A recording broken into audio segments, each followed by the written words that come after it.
A sturdy metal door guards the southwest entrance to the apartment building. It's locked. The door rattles against your knuckles, but there's no response. The door rattles again, but this time you hear an elderly woman's voice calling out from inside. Stop banging on the door! I'm not letting any more strangers inside. Ha! The police? Everyone knows the police don't come round here. No, I already told you. I won't be responsible for any more strangers getting into the building. Go check the backyard door. Maybe someone there will. Backyard door? There must be another entrance to the east. Madame, I assure you, we are real police officers. There is no reply. Just faint, sweeping sounds inside.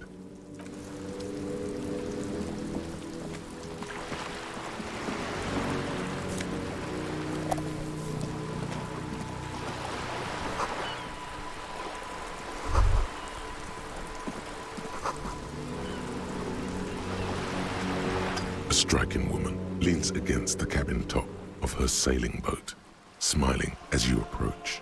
Her green raincoat glistens with droplets. A silk scarf is tied around her throat. Good morning, officers. I'm Joyce. Joyce L. Messier. I represent the board of Wild Pines, the owners of the harbour. You gentlemen must be from the RCM. I'm glad to see you here. Like steel, there is strength there. If she wanted, she could sink her nails deep into your skin. I was dispatched to handle a strike, not a lynching. Anything I can do to assist the RCM in this matter, I will, gladly. That is good to hear, Madame. My colleague will take the lead on this interview. I should let you know that he is recovering from an unusual medical episode. Very unusual. But I can assure you of his ultimate competency. There's a trace of irony in his voice. Mischief, even. This is a tactic. It happens quicker than a shooting star. But did the lieutenant just wink at you? How interesting. I wish you a swift recovery. In the meanwhile, you have my full cooperation, and the full cooperation of the Wild Pines Group.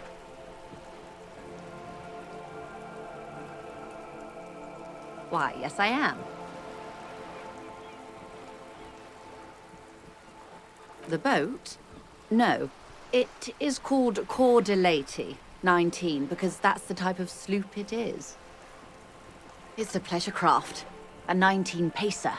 It also happens to be rated for Category 1 racing. Though these days I mainly use it for business. My sloop? I like it a lot. It's the eel's hips, baby. I'm enjoying this part of the interview. It has so little to do with the murder we're investigating. Of course there are. We're on an archipelago. How else are you supposed to get around? Yes, we are. We are on Le Caillou. Technically, the neighboring Ozone and Fas Alamer island groups are archipelagos, while La Caillou, by contrast, is a single fertile landmass, the fourth largest island in the world. It is not an archipelago.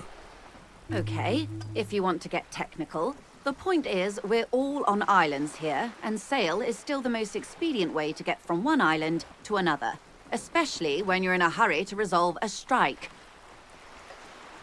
I haven't seen anyone else drive a souped-up Capri Kenema motor carriage either. Actually, that motor carriage has been specially issued to serve as a patrol and pursuit vehicle. It's for crossing long distances in the Greater Ravachol Industrial Harbor. It's not a toy. Neither is this. A toy, I mean. It's a machine for crossing long distances in the Bay of Revachol, between the city and the islands. You need to make this lady admit she's only riding around on this boat because she's rich. Why what? Stop thinking. Take her down.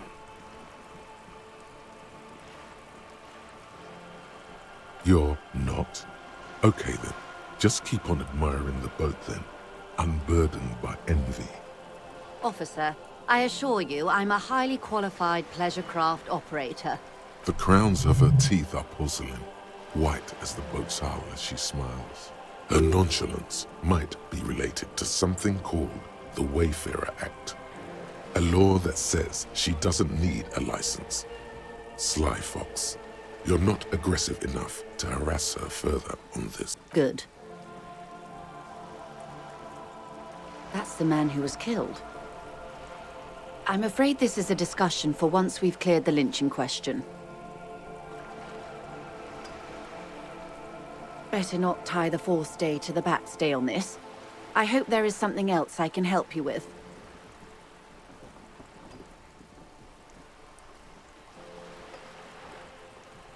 This reality. Yes, reality is your side case. An experimental side case.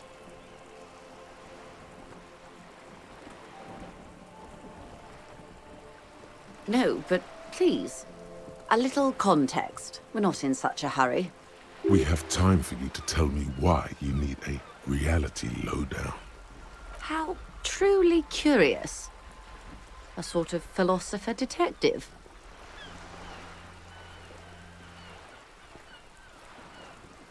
Are they now? A deep synthesis. I'll assist you however I can then. Go ahead. Ask. All right, we're in. I know these all look good, but begin with the first, okay?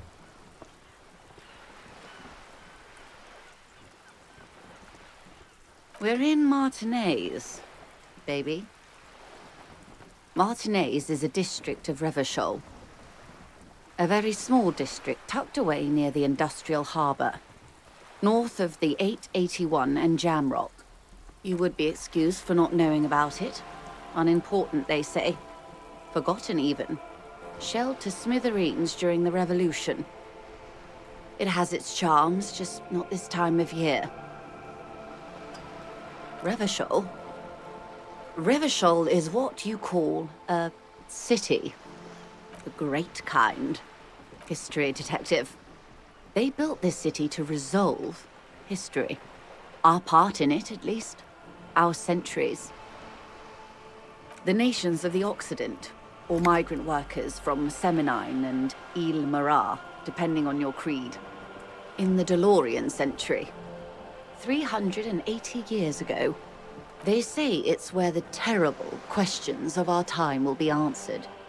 The tensions are highest, the fault lines deepest. By that I mean conflicts. Ideological conflicts. The stuff of men.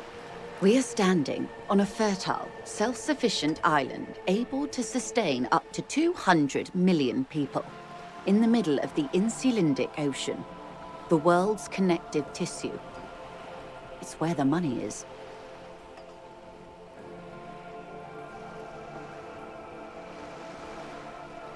Speak for yourself, officer. I'm well known in certain parts. As to the place, you're right. We are. A sparkle of lights on the horizon, like morning stars above the curvature of the planet. 22 kilometers from the center of the world. That soldering iron is the bank of the world building. The bottom floors are Insiacom. Coalition government, Insulindian Mission Command. Silence. She lowers her hand. The water, the light. It's as though you're seeing it for the first time. There is no recognition, only the immensity of the sea and the cold radiating from it.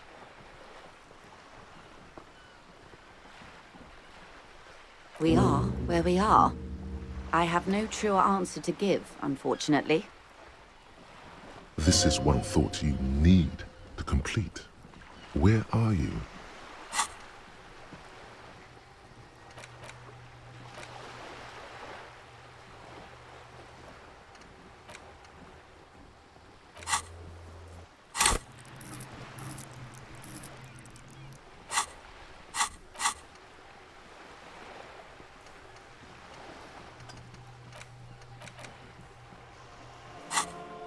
Was there something else you wanted to know?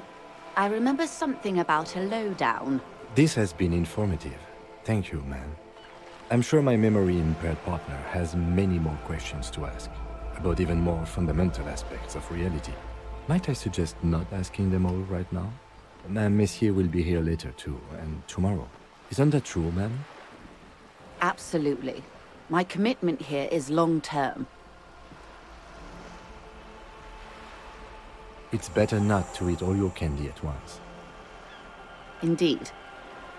I'm always at your service. These are unimportant times, Detective.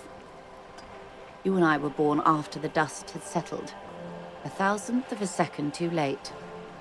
For the big time. The revolution.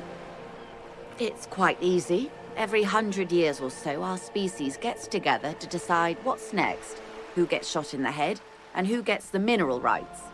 It's a real kerfuffle. Those would be the communists. Generally speaking, 40 million people got shot in the head during the World Revolution. But the communists, they all got shot in the head. Oh, and the anarchists too. They shot them well. So well, one forgets they even existed. She likes the totality of it. Indeed. They piled them in mass graves in Ozon. And, well, that's the last anyone heard of those people. Did they ever? Before they got shot themselves, they shot 2 million people. Yeah, it was a kerfuffle, all right. Yes. The Insulindian deluge, they call it. Oh, lots of people. Even the king got shot in the head, or thrown beneath a horse, or drowned. Accounts differ. It was unceremonious. Just as well, he wasn't actually the king. Just the king's nephew. The real king abdicated and lived out a long and productive life as a venture capitalist in Grad.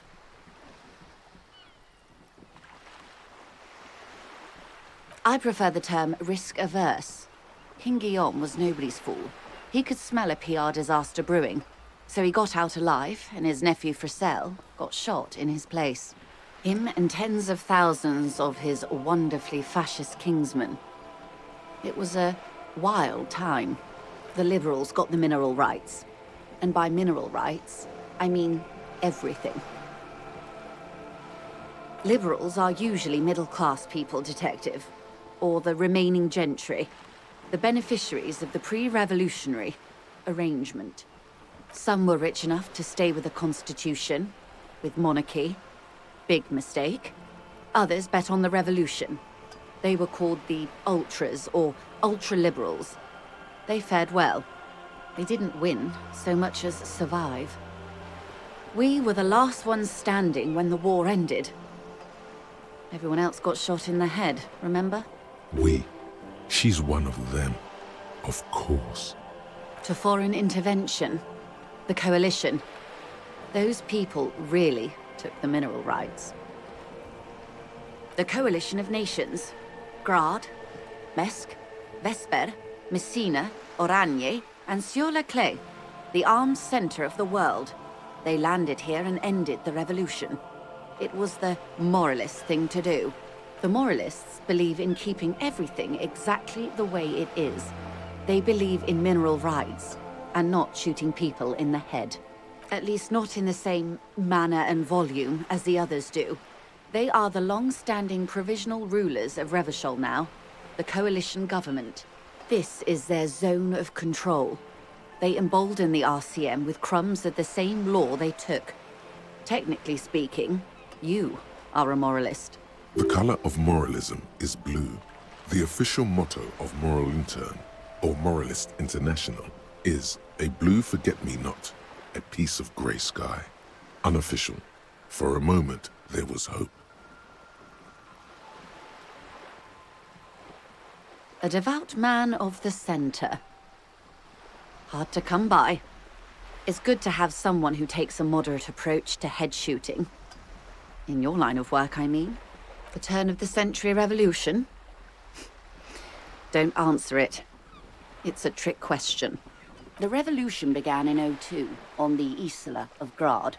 though by the end, nearly the whole world had gotten involved. It wasn't a who, but a what. A pandemic of Zarat, a particularly virulent prion disease, which the authorities in Grad proved unable to contain. Then Marzolf came along and overthrew the government. From Revachol and Grad? Not far. The world managed to cauterize itself. Marzolf's government was overthrown in '08, and the coalition crushed the Revachol commune 2 years later. It was the end. Why? You and I, officer. Our lives in the zone of control. A city-state divided into free market zones under the everlasting interregnum of the Coalition of Nations. And you, of course, the citizens' militia. The zone of control is the third incarnation of Revachol, after the failure of the suzerain and the commune. Modernity. They developed the marvels of the inter-eastlery communication. Telematic milieus, radiation, colored plastics. Meanwhile, in Revachol West, the aftermath continues for the 5th decade. 51 minus 8 equals 43. Time flies. The 20s saw a decade of urban war, west of the river leveled, offshore platforms in flames. Still, it's regarded as an improvement on what came before. '08 to '19 was simply hell. The 30s? Things settled down in the 30s. Revachol East transformed itself into the world's largest tax haven, with the international community's blessing. For the first time in a long time, it seemed like things were going somewhere. All that untaxed income must have fueled the new. That can only mean one thing. Yes, and quantitative easing. It was a market mirage, unfortunately.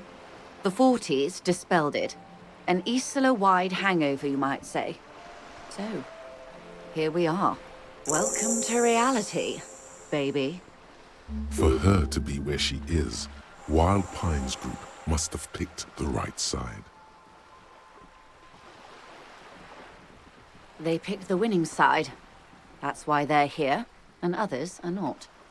Perhaps it wouldn't have turned out that way had I been in charge. I might have bet on the king and led the Pines to doom. I would have sided with the cannons. If you'd seen the calibers of the things, you might have too. Perhaps it's better I was born when I was. 10 of the 14 Indo tribes got it wrong. Feld, Kupri, Tricentennial. So I suppose I would have been in good company. Good question. What would you have done differently?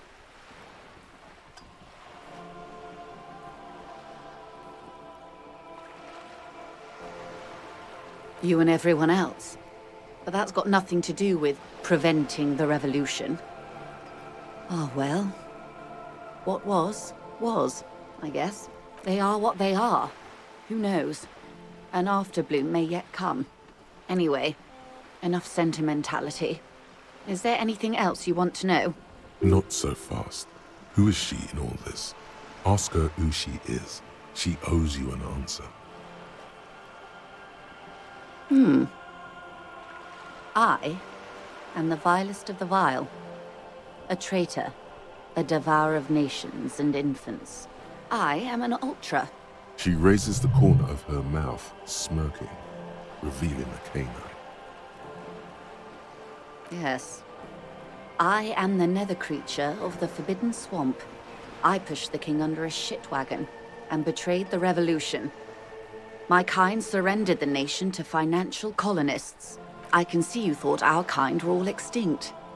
After all, no sane person identifies as this anymore. Not in broad daylight. I can see we're not so different, you know. Tell me, now that I've uncoiled myself, do you find me frightening? I do hope so. I do hope we're able to remain collegial despite it all. Tell me, when you look in the mirror, do you not see a monster staring back at you? When the dust settled, the liberals were the only ones left to clean up the mess. By virtue of their survival, They were handed enormous power to shape the future.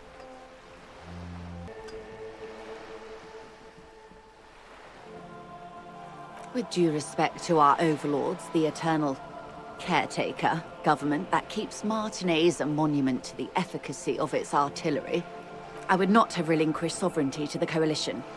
Not here in Martinez, and not in the Stella Maris or Delta Beachheads either.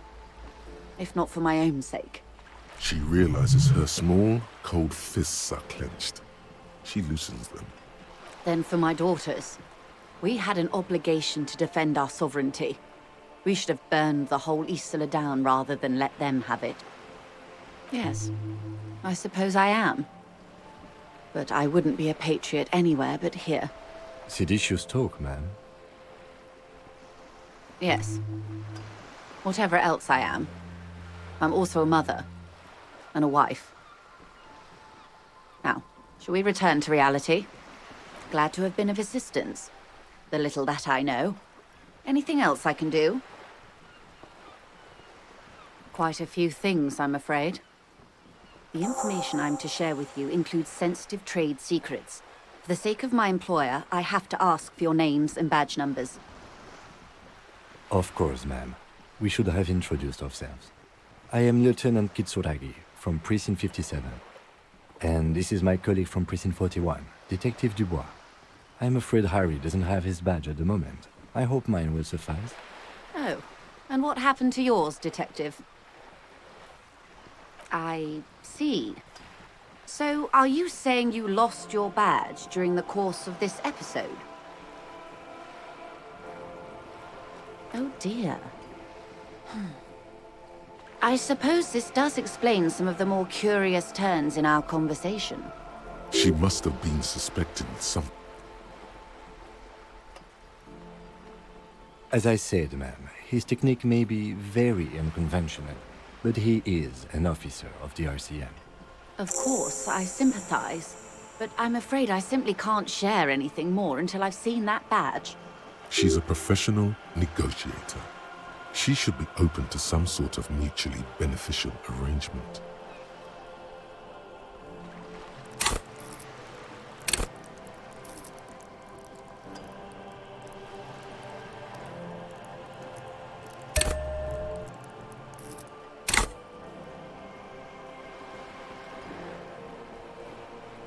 Of course. But before we do, officers, let me be perfectly clear. The situation is extremely volatile. The sooner we can speak about this lynching business, the better for all of us. What we do. I'm afraid I don't speak for Wild Pines as a whole. It's a giant undertaking. There was a touch of discomfort there. She wants to merely represent. The Pines' core competency is logistics. Container shipping, freight, that sort of thing. See those airships there, blinking? Those are the shipping side of things. And that is the terminal. Another subdivision deals with energy, oil and gas exploration, offshore platforms. The Wild Pines Group is one of the original Revacholian Indo-tribes. Companies awarded royal monopolies by the king, the suzerain himself, centuries ago. The king is long gone, but several of the Indo-tribes remain. Saint-Baptiste, elysium, an unknown entity known as Brightest Star. Why, thank you. I'm not at liberty to discuss the company balance sheet, but I can tell you that last year, the company booked more than 20 billion real in revenue. 20 billion is a large number, but the conglomerate employs 72,000 people. They all need to be paid. Then there are capital improvements, interest payments. A conglomerate the size of the Wild Pines is like a shark. If it stops moving, it will die. Then what becomes of those 72,000 families? It's a tremendous responsibility.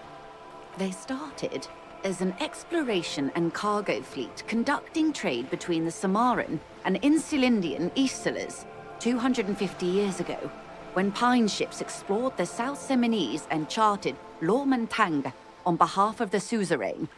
Centuries of care, deliberation, and madness have gone into this endeavor. Vessels pass through the Great Unrest to re-emerge with apricots in tow.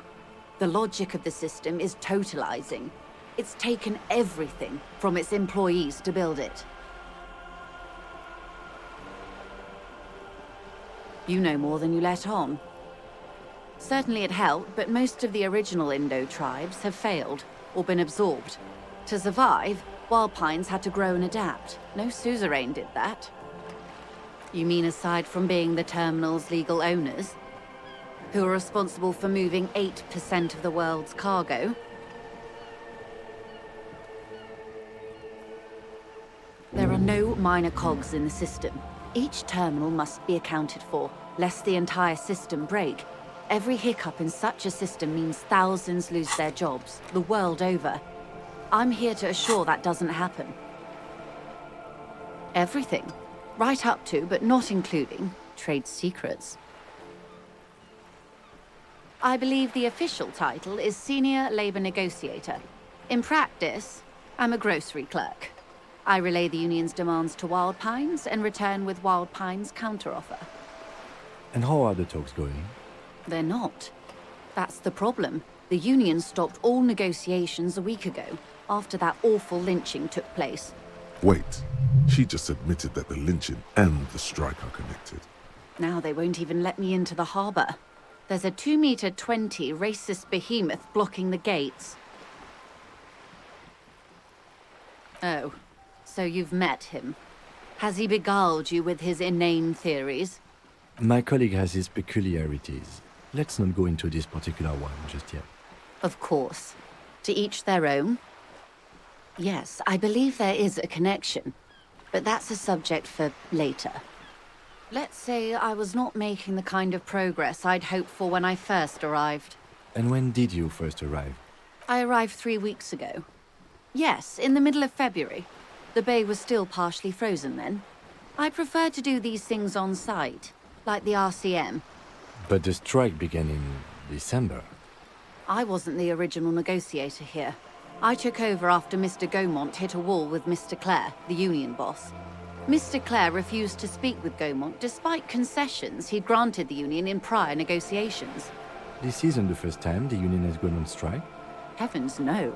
There have been 2 prior strikes. Both times the union won significant concessions, including overtime pay and a medical plan. This time their demands are more, I guess you could say, aggressive. Ludicrous even. It's meant. Mr. Clare told him to... how did he put it? Fuck off, midget. Gaumont is short of stature, you see. Yes. Keep in mind, this is a negotiator Mr. Clare has worked with before, and who was more than fair with him and the union. There are leaflets everywhere, and banners. What did they say again? Oh yes. Every worker, a member of the board. Most of the workers probably don't know what that means.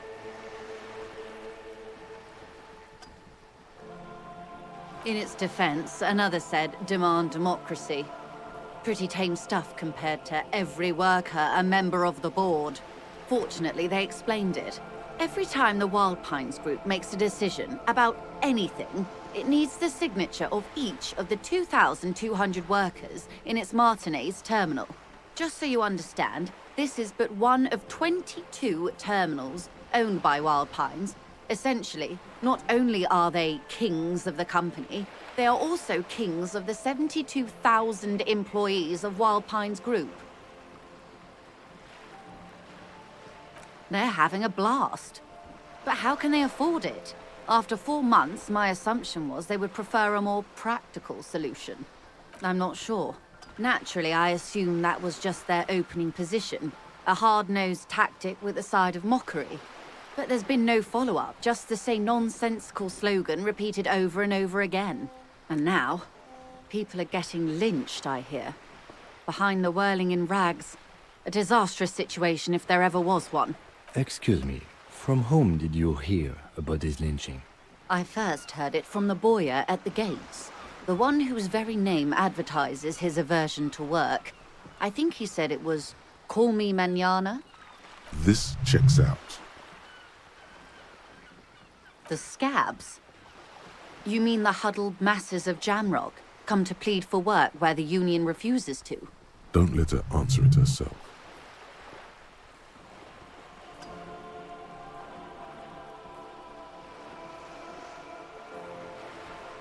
If these strikebreakers were organized by Wild Pines or its affiliates, then it would be a company secret. I could not share it with you. Not yet, at least. It's implied. She's open to discussing this matter with you at a later occasion. Everard Clare is a man of the utmost integrity. If you can say one thing about him, it's that he always puts the interests of the workers first. Of course not. Everard is fantastically corrupt. I imagine he has a thick, viscous goo where you and I have blood. If you were to prick him with something sharp, you could see it oozing out. A knife, maybe? No, a rapier. He is the most corrupt individual I have ever seen, and I deal with men like him for a living. If there is anyone more venal, more irredeemably nepotistic, then it's his twin brother, Edgar. Have you seen him? Edgar looks exactly like his brother, except for that lazy eye. He also talks exactly like Everard does, and when one's term as foreman is up, the other takes over. It's how they circumvent the term limits, you see, with a funny little switcheroo. While in office, they've embezzled God knows how much of their workers' dues. The Débardeurs Union was once a perfectly normal institution. 20 years ago, anyway. It must not have been easy to establish under the Emergency Act, but they did it. I can respect that. Organized labor at its best, as they say. Then something happened in the local chapter elections. The brothers Clare came and transformed it into a... how do you say? A mob. The Débardeurs are a crime syndicate. Sad as it may be, we are forced to cooperate with them. Refreshingly honest, officer. The company has tried appeasing in the past, but I'm afraid our concessions have only emboldened Everard and his brother. And your opinion, detective, if I may ask? I'm a curious and talkative person, you see. Would you say the Débardeurs Union is...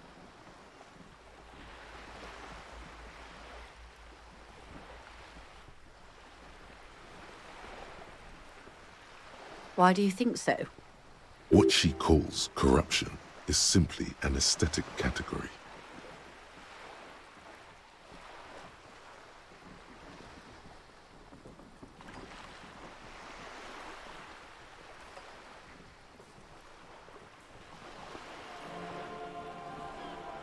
Ha! A real man of the left. What else can I tell you about? I'm glad you asked. There was a woman, the previous forewoman of the Union. She disappeared. Disappeared? Yes. On the last day of the local chapter elections, her daughter phoned in and said she wasn't running anymore. Or coming to work. Ever. End of story. This forewoman, her name?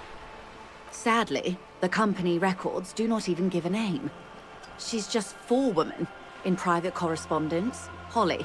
I don't even know if it's a sir or given name, and I don't have access to the Union's files. Indeed. The company suspects foul play, but there's nothing they could do. It was a Union matter. The point of the presentation is, these kinds of things happen around the Clares. Watch out when you're dealing with him. Thank you for your concern, ma'am.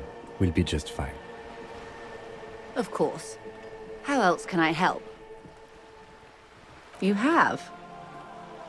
And how did you like Mr. Clare?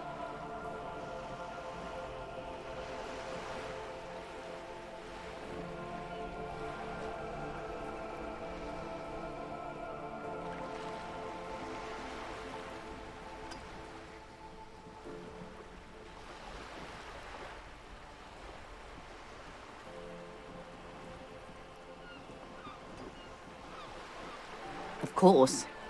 He must have his practical uses. How else could he have kept his position all these years? Or wait. Actually, he could have kept it with corruption. Fantastic, worm-like corruption that reaches into the bowels of the earth. The RCM does not pick sides in this, madame. I hope it doesn't come off any other way. Of course. and I don't expect you to share anything he told you with me. I'm not a corrupt verm myself. However, if you felt like discussing something, how could I stop you? Are we not human? Are we not curious to hear another person's take? It's only natural. We would only be gossiping.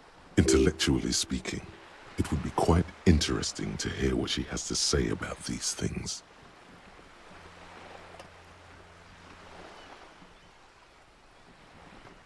Of course, Detective. Should something come up later down the road, don't be afraid to drop by for a chat. Until then, is there anything I can help you with? Of course, Detective. Take care. What's this? We're getting reports of normal, reasonable, temperate political opinions somewhere in Martinez.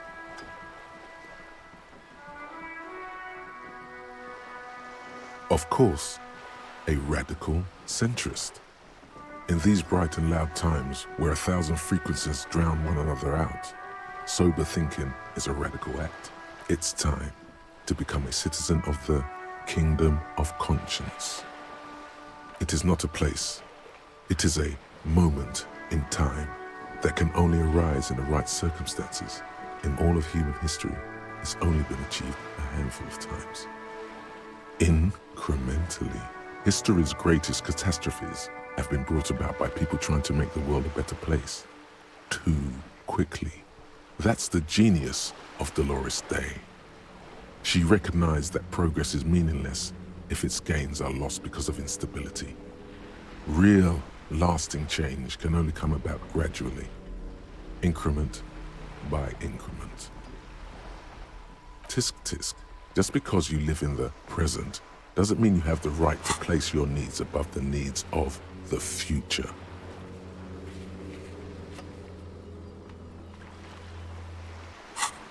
You may never live to see the kingdom of conscience. Your children may not. Even your grandchildren might not. But that's no excuse not to keep working. What rationality? What sang-froid? The kingdom is difficult to comprehend, and even more difficult to describe, partly because humanity will need to discard many of the categories that define and limit it today. The kingdom of conscience is post-capitalist, post-national. It's also post-industrial, post-ideological, and even post-sexual. What you want is immaterial. The kingdom of conscience is coming, whether you like it or not. Wow, you work hard. Oh, yes, you hustle. You're a provider. It's tough out there, but you keep it real and provide. Oh yeah, like a horse, a workhorse, for hard work. Look at yourself. You're a human pedometer. You must have walked 200,000 steps down cracked asphalt, mosaic, sand, and linoleum after you re-emerged. That is the sign of a hustler who never gives up.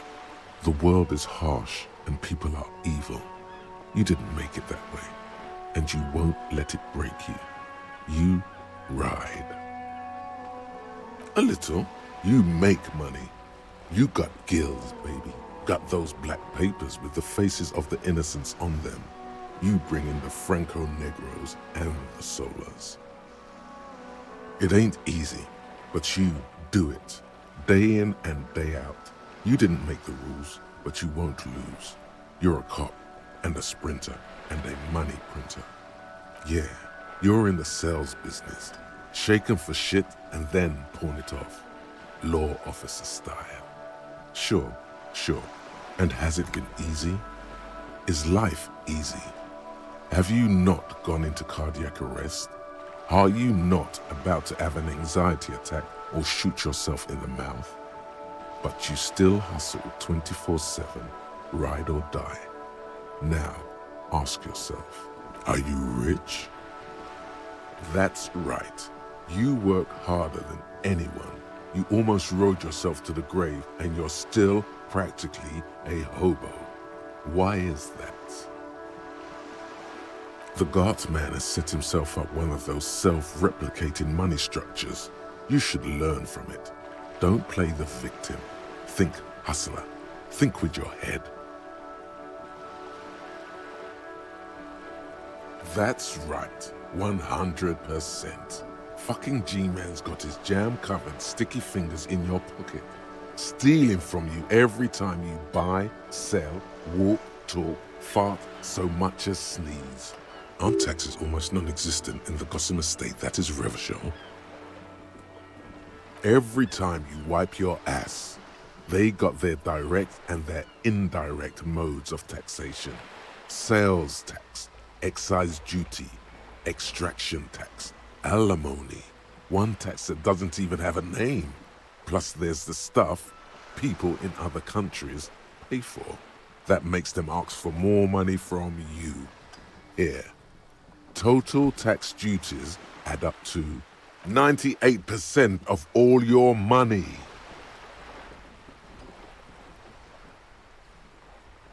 What are you not sure about? They're milking your nipples till they bleed. Can't you see? Aren't you sick and tired of having bloody nipples?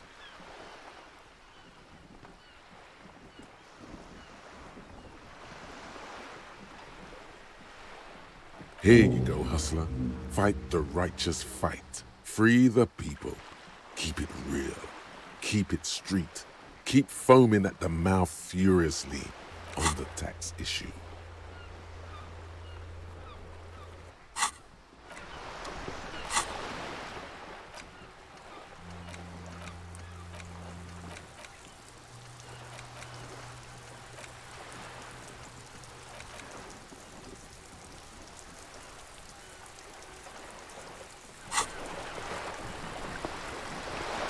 Yes?